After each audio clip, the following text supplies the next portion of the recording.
नमस्कार, स्ट्रीट बस न्यूज में आपका स्वागत है और मैं हूं प्रतिमा शाह। आइए बढ़ते हैं आज की खबरों की ओर। राजस्थान में चल रहे चिंतन शिविर से वापस राजधानी रांची लौटे कांग्रेस के प्रदेश अध्यक्ष राजेश ठाकुर ने एयरपोर्ट पर मीडिया से बातचीत करते हुए कहा कि कांग्रेस का चिंतन शिविर सफल रहा। सभी कांग्रेस जन छह समूह में चिंतन मंथन किया गया। इस दौरान कांग्रेस की राष्ट्रीय अध्यक्ष सोनिया गांधी सभी चिंतन शिविरों में पहुंचकर चिंतन और संकल्प के पहलुओं को जाना। कांग्रेस जन को संबोधित भी किया। राजस्थान में वे कांग्रेस के चिंतन शिविर से पूरे देश में कांग्रेस जनों में एक नई ऊर्जा का संचार हुआ है और आने वाले दिनों में इसका परिणाम भी देखने को मिलेगा। राजेश ठाकुर ने 2024 लोकसभा चुनाव का जिक्र करते हुए कहा कि आज जो चिंतन मंथन कर रही है, जो संकल्प ले रही है, जो निर्णय कांग्रेस ले रही है, उसका परिणाम हमें 2024 के लोकसभा चुनाव में मिलेगा। कांग्रेस हमेशा राजनीतिक पार्टी के रूप में अंतिम जन के बारे में सोचती रही है, चिंता करती रही है। जो हमारे संगठनात्मक जिले हैं, सभी जो पंचायत और प्रखंड के लोग हैं, उनसे मिलने का काम किया था। पिछले दिनों प्रमंडल संवाद, जिला संवाद, फिर प्रखंड संवाद, तमाम जो राज्य के बड़े लीडर हैं, सभी लोगों ने जाकर के अपने अपने ज़िलों में योगदान दिया, काम किया। तो हम लोग इस पर लगातार लगे हुए हैं, पूरे देश में लगना है। इसलिए हमने अपनी बातों को बताने का भी वहाँ काम किया और सभी लोगों में एक ये बात लग रही थी कि जो हम लोग कर रहे हैं वो आने वाले समय में सभी को करना पड़ेगा। लेकिन एक बात तो जरूर सस्टेन करता है कि भ्रष्टाचार तो हुआ है, चाहे आपकी सरकार हो या पूर्व की सरकार हो। नहीं, बिल्कुल बिल्कुल, इस पे कहाँ दो मत है। भ्रष्टाचार नहीं हुआ तो इतनी बड़ी बातें सामने कैसे आती?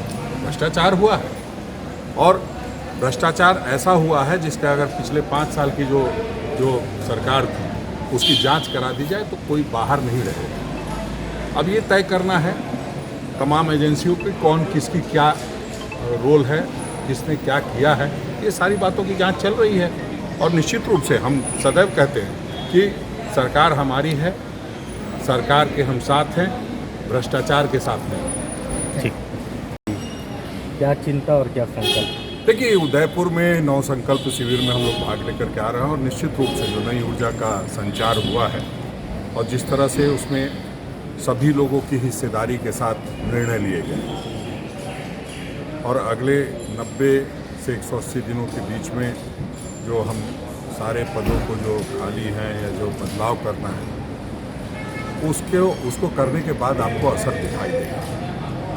जिस तरह से आदरणीय राहुल गांधी जी ने संजीदगी से सभी लोगों की बात सुनी, आदरणीय सोनिया गांधी जी ने सुनी, हर एक कैंप में आकर के क्या चिंतन हो रहा है, क्या संकल्प ले रहे हैं, सारी बातों की जानकारी ली। 6 समूह में हम लोग बटे हुए थे और निश्चित रूप से हम आज ये कह सकते हैं कि जो हम लोगों ने वहाँ पढ़ा है, समझा है, जो चिंतन किया है, उसका निर्णय जब 2024 का चुनाव होगा आपको दिखाई देगा। और आज के समय में अंतिम व्यक्ति पूरी तरह से परेशान है, हताश है, निराश है। चाहे वो महंगाई की बात हो, चाहे बेरोजगारी की बात हो, चाहे किसानों के MSP की बात हो और जिस तरह से 3 काले कानून आए थे उस पर जो हम लोगों की चर्चा हुई, तो लोग परेशान हैं। ऐसे में राजनीतिक स्थिति सुधरनी चाहिए। वो सुधरेगी कैसे? जब हम वापस लौटेंगे, लोगों के लिए जो सोचते हैं उसको करके दिखाएंगे। तो उसकी तैयारी तो है ही और हम लोग उसके लिए पूरी तरह तैयार हैं। जो आदरणीय सोनिया गांधी जी का निर्देश मिला है, जो वहाँ के 9 संकल्प में जो हम लोगों ने संकल्प लिया है, उसको धरातल पर उतारने के लिए हम लोग, आप समझ लीजिए कि कल से ही लग जाएंगे। और हमारे 9 अगस्त से भी प्रोग्राम है, अक्टूबर में भी प्रोग्राम है। आदरणीय राहुल गांधी जी पदयात्रा करेंगे, हम पदयात्रा करेंगे, तमाम जो कार्यकर्ता हैं वो पदयात्रा करेंगे और तमाम कार्यकर्ताओं में जो बात कही जाती है ऊर्जा भरने की बात, कार्यकर्ता जो है अब कांग्रेस में ऊर्जा भरने का। से अपडेट रहने के लिए देखते रहिए स्ट्रीट बस। यदि आपने हमारे चैनल को सब्सक्राइब नहीं किया है तो आज ही सब्सक्राइब करें।